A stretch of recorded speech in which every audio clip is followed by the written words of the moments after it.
마태복음 5장 43절에서부터 48절의 말씀, 또 내 이웃을 사랑하고 내 원수를 미워하라 하였다는 것을 너희가 들었으나 나는 너희에게 이르노니 너희 원수를 사랑하며 너희를 박해하는 자를 위하여 기도하라.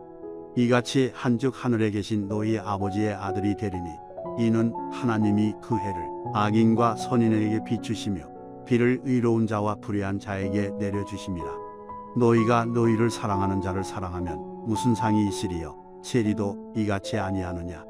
또 너희가 너희 형제에게만 무난하면 남보다 더하는 것이 무엇이냐? 이방인들도 이같이 아니하느냐?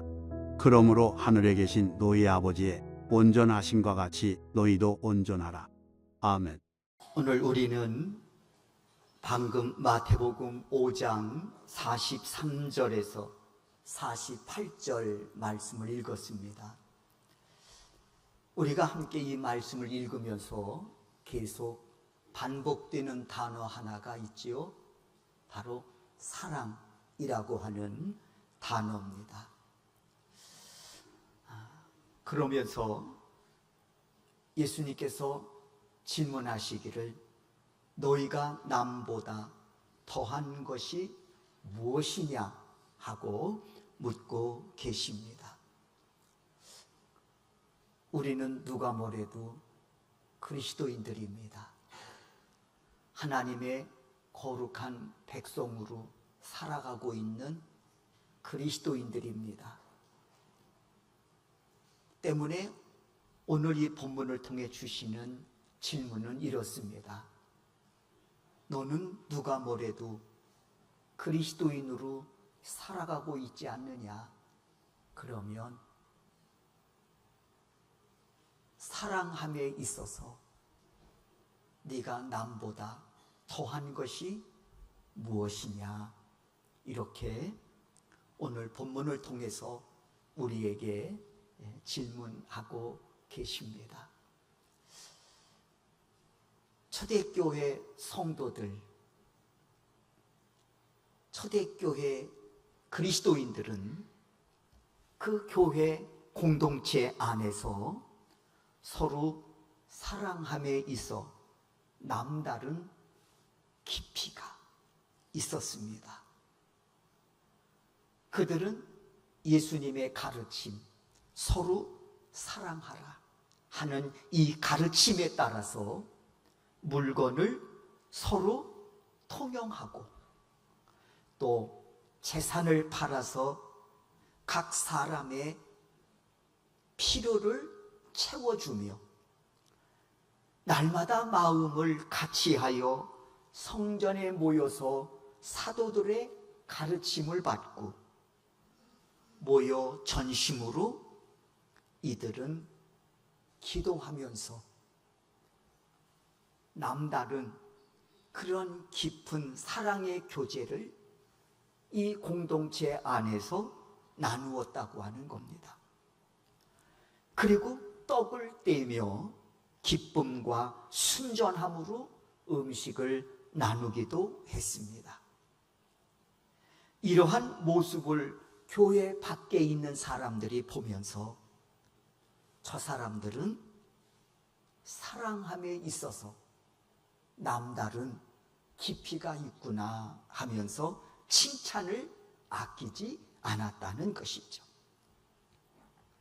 사실 이런 모습은 예수님께서 먼저 가르치시고 몸소 실천을 통해서 보여주셨습니다. 예수님께서 십자가를 지시기 전날 요한복음 15장을 보면 제자들의 발을 씻겨주십니다. 저녁에 만찬을 나누시고 그리고 제자를 한 사람 한 사람 부르시더니 그들의 발을 씻기시면서 이르시기를 너희도 이와 같이 행하여 서로 사랑하라 하는 가르침을 주고 계십니다. 그리고 당신이 몸소 본을 보여주셨단 말입니다. 이에 초대교회 성도들은 그 가르치심에 따라서 섬기고 그리고 사랑을 이 공동체 안에서 나누었지요. 뿐만 아니라 누구든지 교회의 문을 열고 들어오면 그 사랑의 공동체 안에서 기쁨으로 받아들이고 그를 한 일원으로 삼아 함께 사랑과 섬김 속에서 신앙생활을 해 나갔다고 하는 겁니다. 그 좋은 이해로 바울을 예루살렘 교회가 받아들인 사건입니다. 바울은 누굽니까? 그는 일찍이 사울이라고 하는 그 이름을 가지고 교회를 핍박하던 사람이었습니다.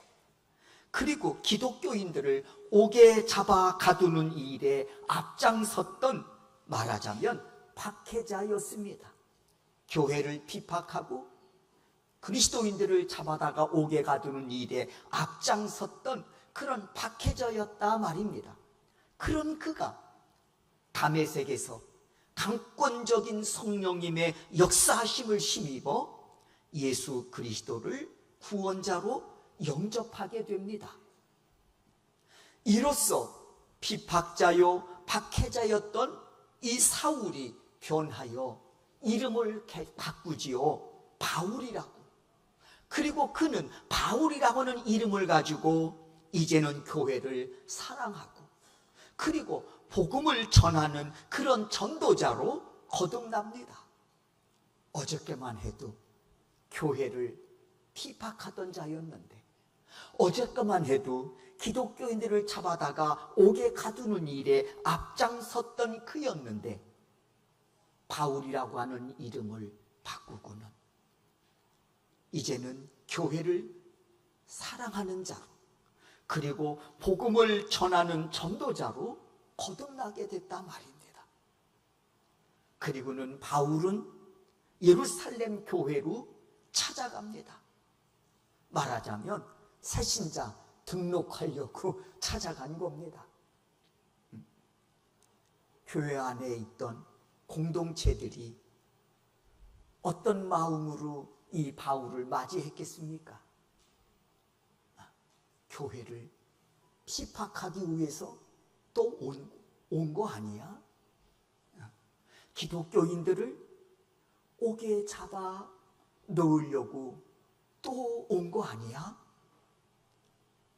이렇게 부정적인 측면에서 이 바울을 맞이했겠지요.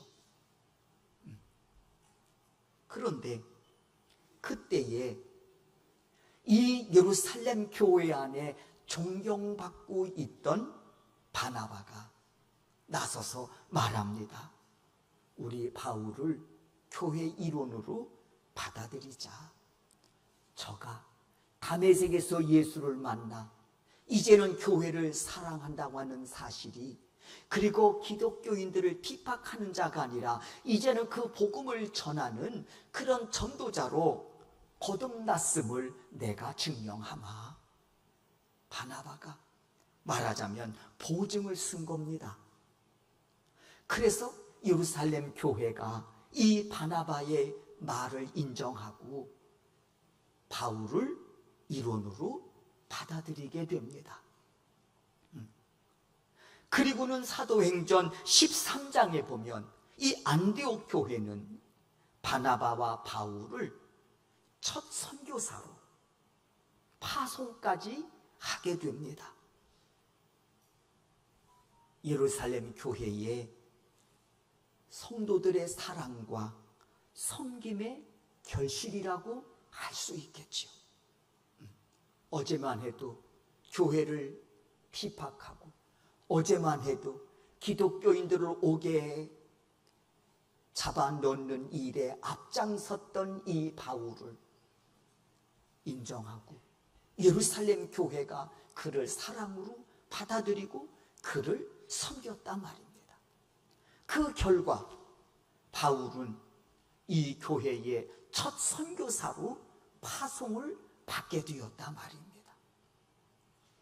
파송받는 그 과정 속에서 예루살렘 교회의 성도들의 사랑과 섬김을 우리가 보게 된다고 하는 것이죠.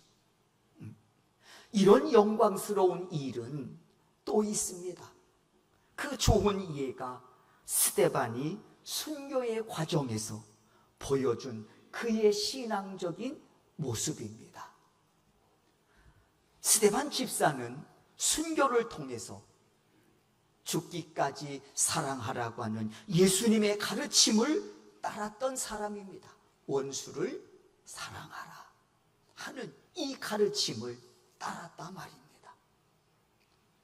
사도행전 7장을 보면 스데반 집사가 복음을 전하며 회개하라고 외칠 때 듣던 무리들이 자신들의 죄가 이 말씀 앞에 드러나자 이들은 이를 갈며 혈기등등하여 스데반을 향하여 돌을 던집니다. 말하면 즉결 종교 재판이라고 할 수 있겠지요. 말씀을 전할 때 그 말씀 앞에 자신들의 죄가 드러나는 겁니다. 불편합니다.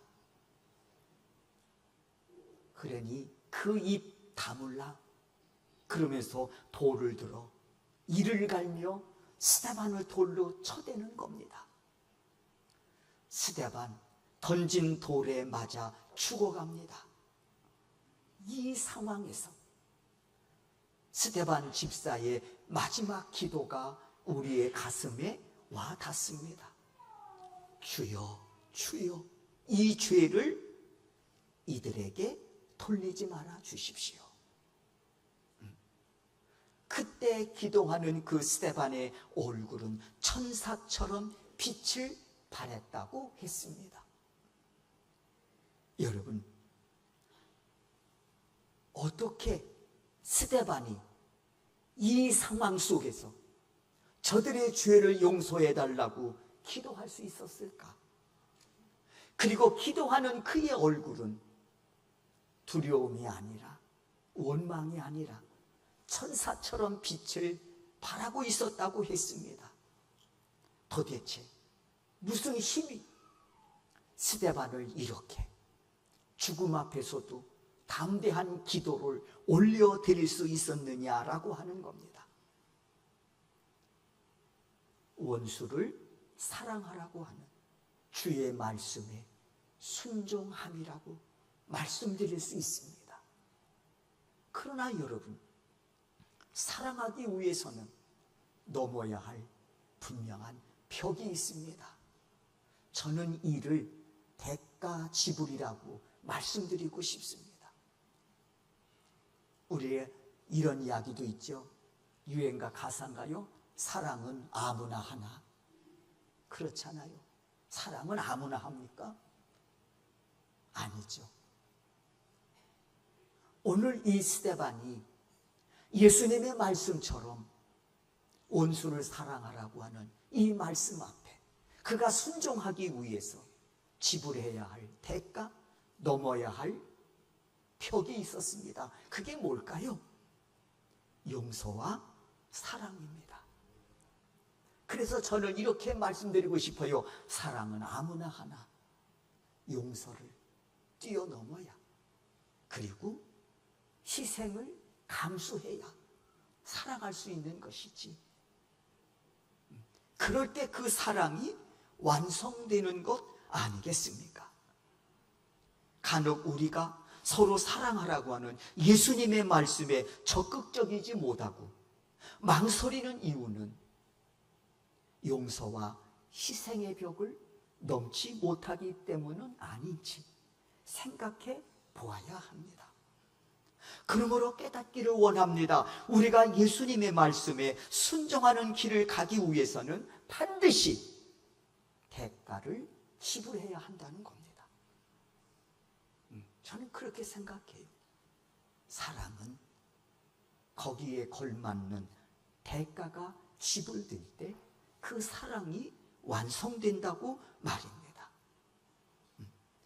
때문에 사랑하라고 하는 예수님의 말씀도 마찬가지예요. 서로 사랑하라 하는 이 말씀 속에는 사랑을 위해 지불해야 될 그 대가가 있음을 명심하라고 하는 말씀이죠. 그리고 저는 그것을 용서와 희생이라고 말씀드리고 싶습니다.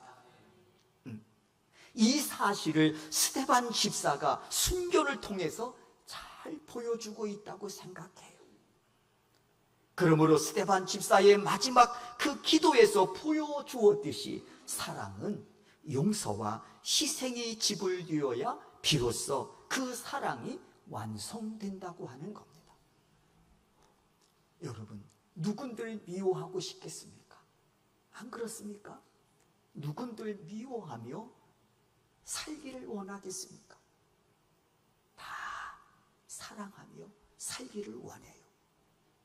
그러나 그렇다고 다 그 길을 가는 것은 아니잖아요. 왜?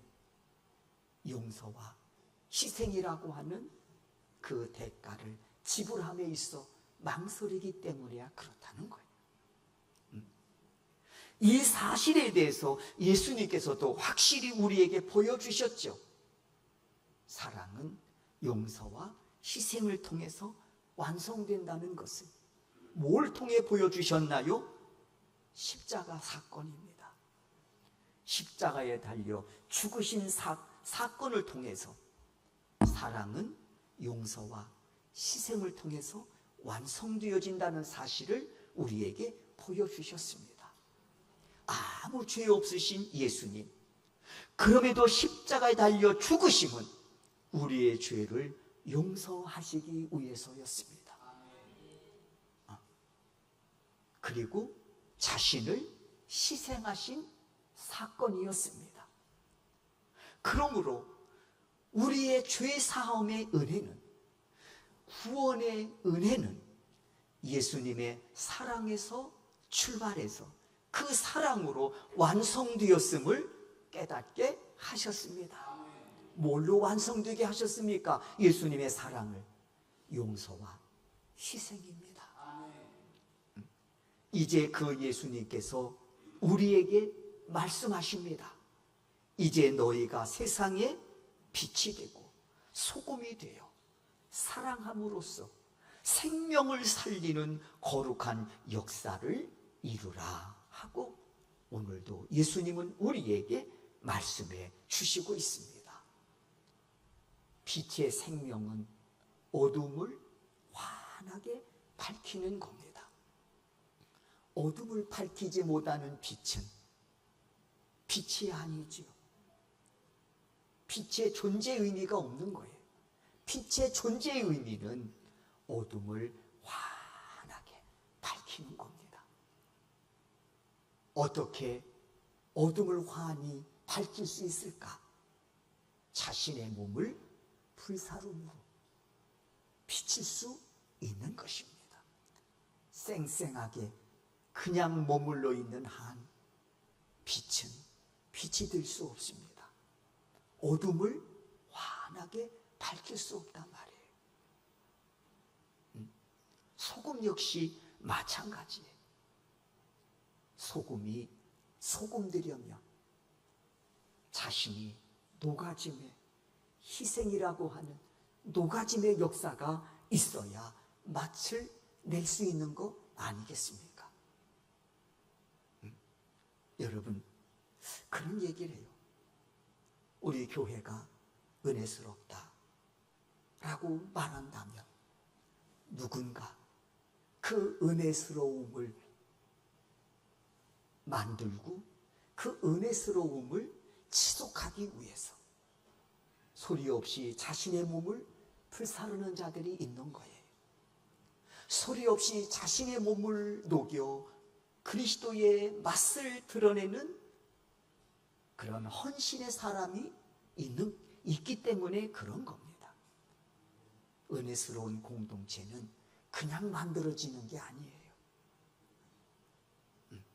누군가 그 은혜스러운 공동체를 유지하고 그리고 지속하기 위해서 자신의 몸을 불사르는 자가 있고 자신의 몸을 소리 없이 녹여내는 자가 있다는 사실을 기억해야 됩니다.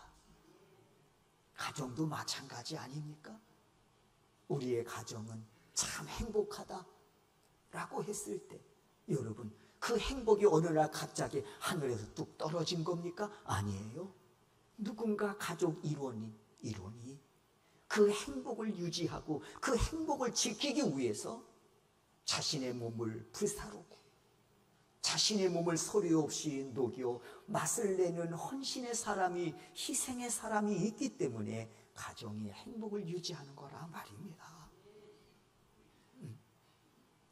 사랑하는 성도 여러분, 오늘 이 본문의 말씀은 서로 사랑하라 하는 이 말씀은 당시 제자들에게만 국한되어 주신 말씀이 아니고 오늘 그리스도인으로 예수 그리스도의 발자취를 따르는 제자된 우리에게도 동일하게 들려주시는 주의 거룩한 음성인 줄로 믿습니다. 하나님이 세워주신 삶의 자리에서 여러분 빛이 되고 소금이 되어 걸맞는 아름다운 열매들이 풍성히 맺혀지는 복된 생애가 될 수 있기를 주의 이름으로 축원합니다. 오늘 우리가 이 자리에서 하나님께 예배를 드리고 있습니다. 저희 교회를 방문하시는 분마다 참 교회가 아름답습니다. 그렇게 이야기를 해 주시더라고요. 여러분, 이 아름다운 이곳에 성전이 세워지기 위해서는 보이지 않는 성도들의 눈물의 기도와 그리고 헌신과 희생이 있었기 때문에 이 몸된 거룩한 제단이 이곳에 세워질 수 있게 되었음을 저희들이 잊어서는 안 될 줄로 믿습니다. 이제 캄보디아 선교센터도 마찬가지입니다. 거기에 선교센터가 세워짐에 있어 여러분들의 눈물 흘린 기도와 그리고 헌신과 충성이 쌓여져 또 하나의 열매가 그곳에 맺혀지게 되어진 줄로 믿습니다. 우리의 소명재단이 캄보디아 선교센터가 그리스도의 복음을 전하는 전초 기지로서 그리스도의 사랑을 전하는 그런 전초 기지로서 하나님이 귀하게 사용해 주시고 영광받아 주실 줄로 믿습니다. 그래서 이 재단과 그리고 선교센터를 통해서 구원받는 하나님의 거룩한 백성들의 수가 날마다 더하게 하시는 은혜가 있게 되어질 줄로 믿습니다. 이 거룩한 생명의 역사에 하나님이 우리의 소명교회를 사용하여 주시고 지체로 부름받은 여러분들의 믿음과 헌신과 충성을 사용하여 주셨음에 하나님께 영광을 올려드립니다. 주께서 말씀하십니다. 행한 대로 갚아주리라. 여러분, 섬김을 통해 주어지는 그 영원한 상급이 여러분이 바로 주인공이 되어 하나님 앞에 영광된 삶을 이루시는 우리 소명교회 성도 여러분들이 되실 수 있기를 주의 이름으로 축원합니다.